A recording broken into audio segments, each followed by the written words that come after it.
नमस्ते संस्कृताय विद्यार्थियों, मैं पूर्णिमा शर्मा आज कक्षा षष्ठम की संस्कृत निधि पुस्तक से नवमा पाठ 9 नील शृगाला का वाचन और अर्थ लेकर प्रस्तुत हुई हूँ। नील शृगाला मतलब नीला सियार। इसका वाचन और अर्थ शुरू करते हैं। कस्मिंश्चित् अरण्ये एकः शृगालः प्रतिवसति। इसमें किसी जंगल में, अरण्य कहते हैं जंगल को, जंगल में एक सियार, प्रतिवसति मतलब रहता और इस मतलब था, रहता था। देखिए यहाँ पर प्रति उपसर्ग पूर्वक वस धातु जो रहने के अर्थ में आती है वो वर्तमान काल में है। देखिए वसति लिखा हुआ है, जैसे आप पढ़ते हो गच्छति, पठती, लिखती, भवती, ऐसे ही यहाँ पर बसती वर्तमान काल, लट लकार वर्तमान काल का ये रूप है। लेकिन यहाँ पर इस्म जुड़ जाने से ये भूतकाल का अर्थ देगा, क्योंकि इस्म जब वर्तमान काल की धातु के साथ जुड़ जाता है तो वो भूतकाल के अर्थ में अर्थात बीते हुए अर्थ में प्रयोग किया जाता है। तो एक बार फिर से इसका अर्थ देख लेते हैं। किसी जंगल में एक सियार रहता था। सा एकदा स्वेच्छया नगरोपान्ते भ्रमन् कुक्कुरेभ्यो भीतः रजगस्य नीलभाण्डे पतितः। वह एक बार अपनी इच्छा से नगर के पास में घूमता हुआ कुत्तों से भीता मतलब डरा हुआ धोबी के, रजक कहते हैं धोबी, धोबी के नील के बर्तन में गिर गया। देखिए धोबी जो होते हैं बहुत बड़े बड़े कपड़े धोते हैं, तो उसमें क्या है, बड़े बड़े कपड़ों को जो सफ़ेद रंग के होते हैं उनमें वो नील लगाते हैं। तो बहुत सारे कपड़े होने से उनका नील का जो बर्तन होता है वो भी बहुत बड़ा होता है। तो वो जब कुत्तों से डरा हुआ भाग रहा था तो वो बड़े से नील के बर्तन में गिर गया। पतिता, पत धातु है यहाँ पर गिरने के अर्थ में आई है। ततो असौ वनम गत्वा आत्मानं नीलवर्णम अवलोक्य अचिंत्यत।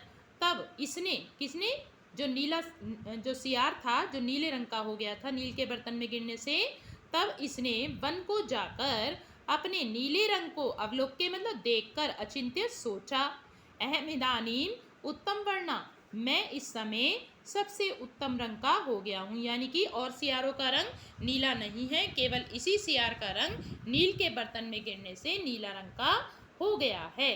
तो उसने सोचा मैं इस समय उत्तम रंग का, वर्ण मतलब रंग का हो गया हूँ। तदा हम स्वकीयोत्कर्षम किम न साधयामि, तब मैं अपनी उन्नति को, उत्कर्ष मतलब उन्नति को क्यों ना सिद्ध करूं, अर्थात मैं अपनी उन्नति क्यों ना करूं। इति आलोच्य शृगालान आहूये सहा उक्तवान। ऐसा आलोच्य विचार करके सियारों को आहूये मतलब बुलाकर उसने कहा, माम भगवती वनदेवता स्वहस्तेन अरण्य राज्ये अभिषिक्तवती। माम भगवती, भगवती वन देवता ने अपने हाथ से जंगल राज्य में, माम मतलब मेरा, अभिषेक किया है अर्थात मुझे राजा बना दिया है। तद्य अरण्य, क्षम्यताम, तद अध्यारभ्य अरण्य अस्मदाज्ञया व्यवहारा कार्याः। तब आज से लेकर मतलब जब से उसको राजा बनाया है, ऐसा उसने और सियारों को बताया। तो उसने कहा कि तब आज से लेकर जंगल में अस्मदाज्ञया व्यवहारा कार्य, तब आज से लेकर जंगल में हमारी आज्ञा से यानी मेरी आज्ञा से व्यवहारा कार्य व्यवहार करना चाहिए, यानी कि जो भी कार्य करें वो मेरी आज्ञा से करें। शृगालाश्च तम विशिष्ट वर्णम अवलोके प्रणम्य आवदन। और सियारों ने उसके विशेष रंग को देखकर, अवलोके मतलब देखकर, प्रणम्य प्रणाम करके बोले, यथा आज्ञापति देव महाराज, हे महाराज। देखिए संबोधन वाचक चिन्ह है यहाँ पर, तो संबोधन कर रहे हैं वो सियार दूसरे जो हैं, हे महाराज जैसी आपकी आज्ञा। इति अनेनैव सर्वे क्रमेण अरण्यवासिना तस्य आधिपत्यम स्वीकृतवन्तः। इस प्रकार सभी ने क्रम से अरण्यवासिना, जो जंगल में रहने वाले सियार थे, उन्होंने क्रम से तस्य आधिपत्यम उसकी अधीनता को स्वीकार कर लिया, अर्थात उसको, नीले सियार को राजा मान लिया। शनै शनै सहा व्याघ्र सिंह आदीन उत्तम जनान प्राप्य स्वजातीये दूरीकृतवान।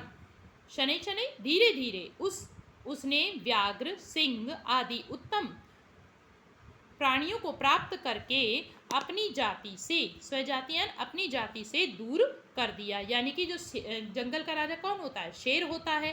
तो जंगल में एक ही राजा होता है तो सभी पशुओं का राजा है। लेकिन जो शेर और व्याघ्र आदि थे उन सबको, सबसे अपने जो सियार थे उनको उससे उनने अलग कर लिया। अर्थात अब सियारों का राजा एक अलग हो गया और शेर जो था वो अन्य राजाओं, अन्य जो पशु थे उनका राजा रह गया। ऐसा यहाँ कहने का मतलब है।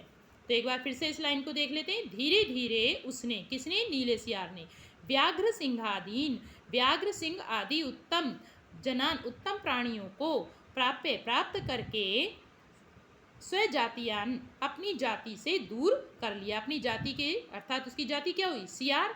तो सियारों को उसने इनसे दूर कर दिया। ततो दुखितान शृगालान अवलोक्य केनचित वृद्ध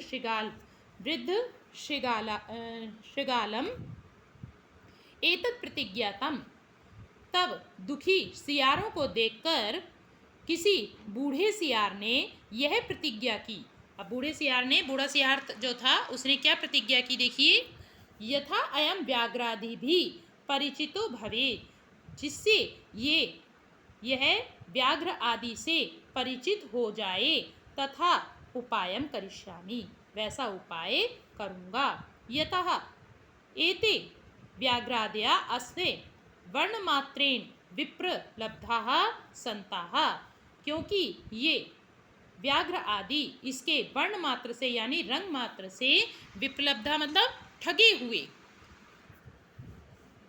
हुए होकर एनम शृगालम अज्ञात्वा राजनम मन्यन्ते, क्योंकि ये व्याघ्र आदि इसके वर्ण मात्र से यानी रंग मात्र से ठगे हुए होकर इसको, इस सियार को अज्ञात्वा ना जानकर, ज्ञात्वा होता है जानकर और अज्ञात्वा ना जानकर राजा मान रहे हैं, क्योंकि उसका रंग अलग हो गया है, इसलिए उन्हें लग रहा है कि ये सच बोल रहा है, तो वो उसी को राजा मान रहे हैं। ततः सायंकाले सर्वे तत्र सम्मिल्य एक दैव महारावम अकुर्वन्। तब शाम के समय सभी ने वहाँ मिलकर एक साथ ही महारावम मतलब बहुत ऊंची आवाज की।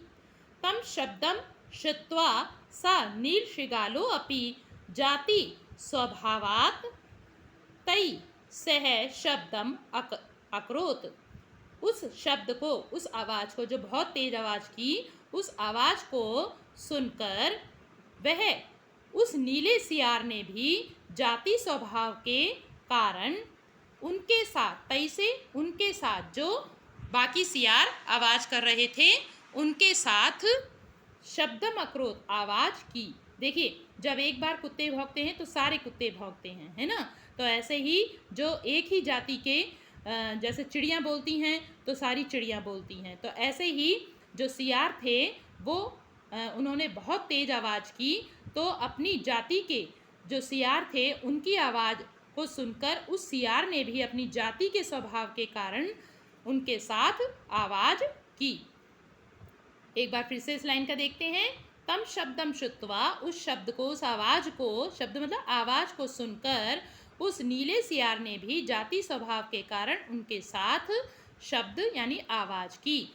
तथा कृते सती सिंहै सा ज्ञाता हतश्च, वैसा किए जाने पर यानी कि आवाज़ किए जाने पर शेर के सिंहै सा, शेर के द्वारा, सा ज्ञाता वह समझ गया, वह जान लिया गया, शेर ने उसको पहचान लिया यानी कि जान लिया, हतश्च और मार दिया। किसने मार दिया? शेर ने उस सियार को मार दिया, नीले सियार को।